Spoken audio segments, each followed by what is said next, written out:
Hi, ladies and gentlemen. Welcome to Dominion Wealth Zone. I'll be bringing to you another series in our What Makes the Poor Poor. What Makes the Poor Poor. And this is the part one of it. Please note everything I'm discussing on this channel is just basically advice based on my life experiences, and they're going to help you if you apply them day in, day out onto what you do. Nothing here on this channel is financial advice. They're just basically for educational purposes, but you might apply them to your life as you deem fit. Let's crack on as we start. What makes the poor poor? And I'm going to tell you 7 things that make the poor poor. 7 things that makes the poor poor. Number 1, most poor people don't work with a budget. They only spend on impulse. They don't plan. A budget simply means planning your expenses, planning your daily expenses, looking for which one is urgent, which one is important, which one is not urgent, and which one is not important. And knowing the things you can put off till next week, put off the next month, put off the next year, put off the next quarter. That's budget. And most poor people never ever budget. They only spend as they like. You'll find most poor people will go for what they call window shopping, and they will end up spending money that they don't have. That's why most poor people, they live beyond their means. They either live on credit card or live on payday loans and live on things they've not planned for. And they'll tell you they're doing sales. Can I tell you something? Sales will always be. Sales will always be. And the object or the reason for sales is that they want to get the last part in your wallet or in your account. That's number 1. Number 2, most poor people do not have a savings plan. Most poor people don't have a savings plan. Everyone, if you want to be rich and you want to have financial stability, you must be putting away a certain percentage of your income. If you're in the circle that believes that the money is not enough, the money is enough, but your wisdom level is not enough. And that's why you find it difficult to save.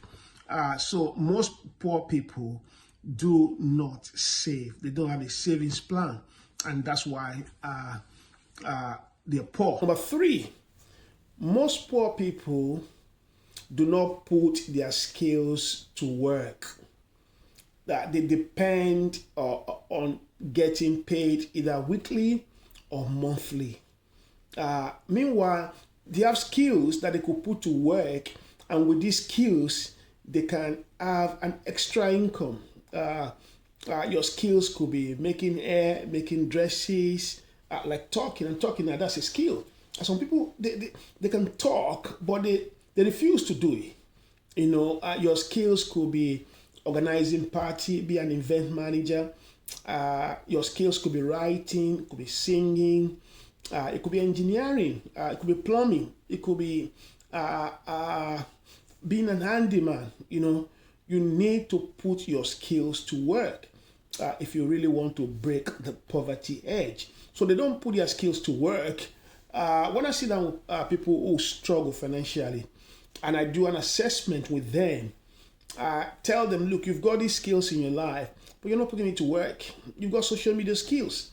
You could have a social media outlet where you sell. No, that's number 3. Number 4, poor people don't know how to make money passively. They only know how to make money actively. As someone said, until you learn how to make money while you're sleeping, you're going to work throughout your life. And I believe that. You need to learn how to make money while you're sleeping. Passive investments like stocks, shares, investments.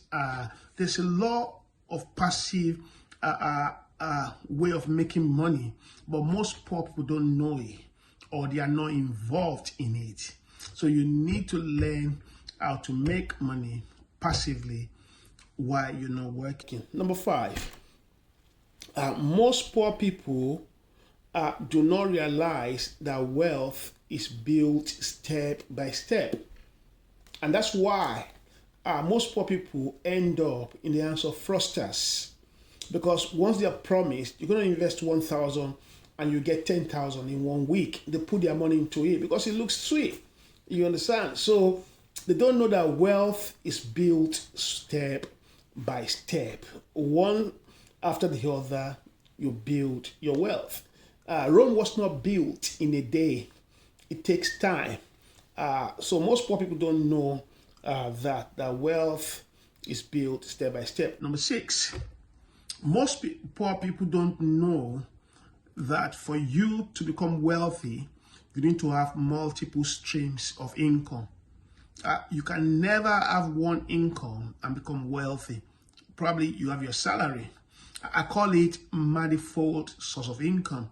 And when you look at a car manifold, the outlet is one. The inlet is one, but the outlet is about 5 or 6. You're paying your council tax, you're paying your rent, you're paying your bills, you're paying your food shopping, you're paying your mortgage. You have about 6, 7 outlets. But the only inlet is your salary. That's why our salaries become stressed.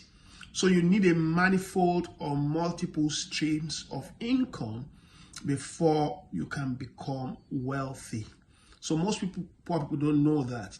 They think, oh, I become wealthy just by working. And after working and working and working and working, then they start collecting pension. And that will not be enough. That will only be enough for you probably to go on holiday after your retirement, or that will just be enough for you just to live by. But for you to become wealthy, it's never going to be enough. Then the final one is where most poor people fail. Most poor people do not realize that borrowing decreases their well-being. They go for payday loans, they live on credit card and pay the interest. They go for store cards. They live on borrowed money. And when you live on borrowed money, you're paying interest on that money. Like buying car on finance. It's one way of lowering your own financial well-being. Because if you buy a car on finance, say the car is about 10,000 and you take it on finance, and then at the end of 5 years, you are paying 18,000, which means for 5 years, you have made 8,000 and you have paid it to the finance company. So you can never be rich doing that. So if you look at these as 7 factors, you need to check your life, do an assessment. Which area am I failing there? And just make an adjustment. I'll see you in the next episode. Thank you. Cheers.